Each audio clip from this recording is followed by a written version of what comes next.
Yo, what's up, y'all? It's your boy Cool Eagle back here, another video. Just want to come talk to you guys.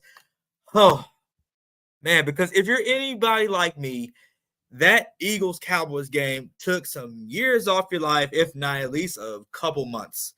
Because, let's just start with one segment of the game, right?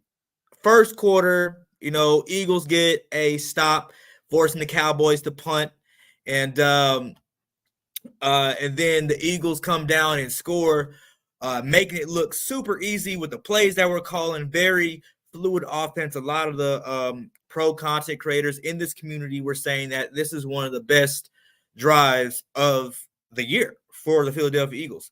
And rightfully so, as we have spurts of inconsistent play calling, horrible turnovers.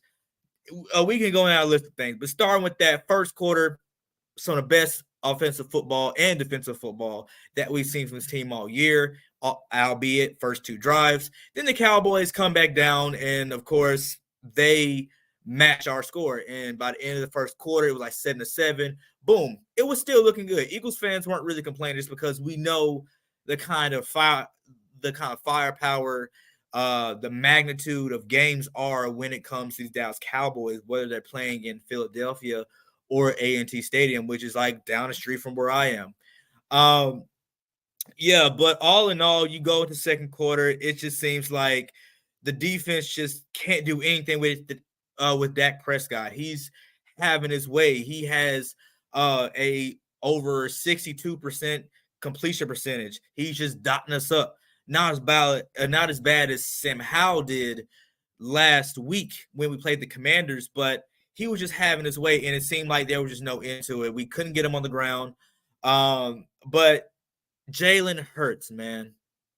Now, I got to start calling him the truth because the truth hurts. Get it?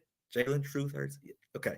But the way he was able to drive down the field and match Dallas score for score, even though we were frustrated on times where we felt like, play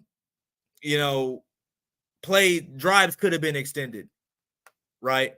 But that's why, bro, if you're not saying Jalen Hurts is the MVP after what he was able to do tonight, coming out of the tunnel at halftime like Paul Pierce, man, and that's why I'm calling him the truth. Because how do you, I mean, obviously we can talk about the Chiefs-Eagles Super Bowl, but how do you, bro, like what it seems like an injury that should have took you out the game, you come back out in the second half and you throw another touchdown pass. You just keep dotting them up. You're just playing the way you played last week against the Commanders when it felt like the defense just wasn't giving us anything. And I'm curious to hear what Sean Desai's presser is. I'm going to just react to that tomorrow. You guys come in and check it out. But again, we go into the second half, right? Eagles get the ball. I knew it was okay because as long as we were able to stop Dallas and at least get 3 going into the second half, I feel like we can really do some work. So second half comes, we're looking good. That's when the Eagles offense starts to spread out a little bit. I think this is one of Brian Johnson's his best called games as an offensive coordinator so far at Philadelphia Eagles. I hope a lot of y'all agree with that, just because we didn't see the same Blandino red zone offense, which is the most important thing that was killing us. But I will argue, and probably a lot of other Eagles fans will argue, that in the first half, it did seem like Brian Johnson was setting Jalen Hurts up. Just to get hurt, just because, and even towards the end of the game, we were all wondering why Brian Johnson is just not wanting to run the ball to keep these guys off the field, especially on that 3rd and 3. We had these guys at one point down 3rd and 21, and we turn into a 4th and 8 for what? We're playing 2 off. And then I absolutely did not like Eli Ricks on CeeDee Lamb. I saw that too many times, more than I wanted to. A lot of other Eagles fans who really watched the game can just confirm this. Eli Ricks on CeeDee Lamb, which is a terrible idea. I don't know what this Sean Desai was thinking, but how can you really blame Sean Desai when Bradbury is just getting cooked? I don't know if this man is just washed or again, Sean Desai is just not putting these guys in the right position to succeed. I didn't really have a problem with Slay. Shout out to Blankenship for that crucial touchdown stop to Schoonmaker. His knee touched the ground.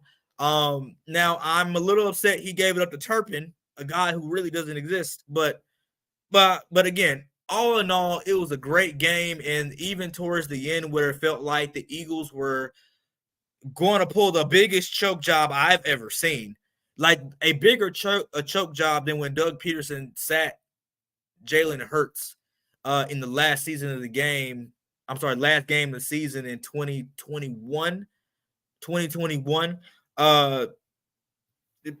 Yeah, but we can go on about that all day. But all in all, the defense was able to step up, get back-to-back sacks. Shout out to Brandon Graham, because I'm thinking that he's just old and done and he's just here. But when Hassan Reddick couldn't be your first option, we got Brandon Graham, back-to-back sacks, forced Dak Prescott out on the 2-yard line.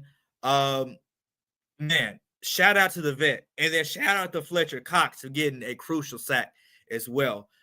We can't sleep on what the defense has done so far when it felt like the secondary was just not giving us what we need. Shout out to Kevin Byard, even though that costly unsportsmanlike conduct, unnecessary roughness penalty kind of put us in a bad spot.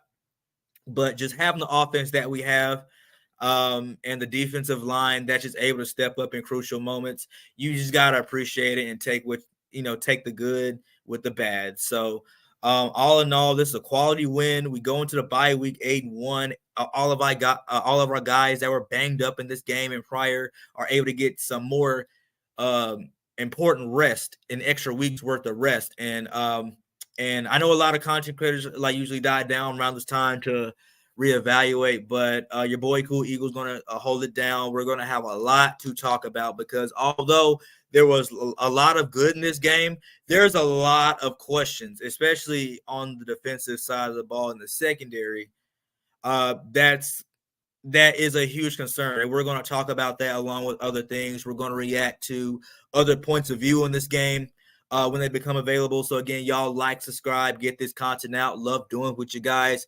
Fly Eagles fly. Y'all already know what time it is. Cool Eagles out here. Great day to be an Eagles fan, right?